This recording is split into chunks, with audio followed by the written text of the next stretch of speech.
Assalamualaikum warahmatullahi wabarakatuh. Untuk materi hari ini yaitu kita belajar tentang kecungan Madura.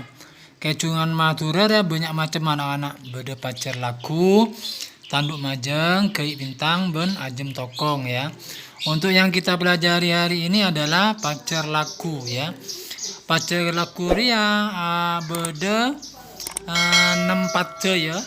Banyaknya tadi beda 6 pacar dak bebe.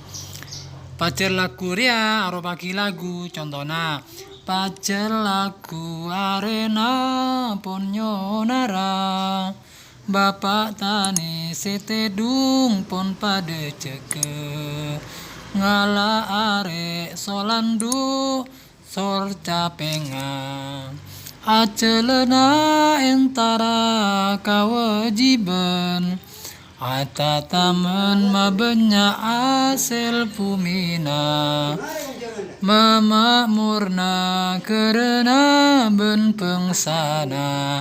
Nah itu contohnya ya, contoh yang pacar lagu ya. Untuk yang ajem tokong itu ya Pak Adi belum menguasai ya, belum tahu lagunya kayak apa.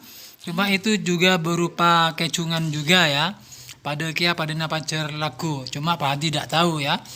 Nah, untuk tugasnya yaitu silakan kalian perhatikan pertanyaan berikut ini. Nah, nanti kalau sudah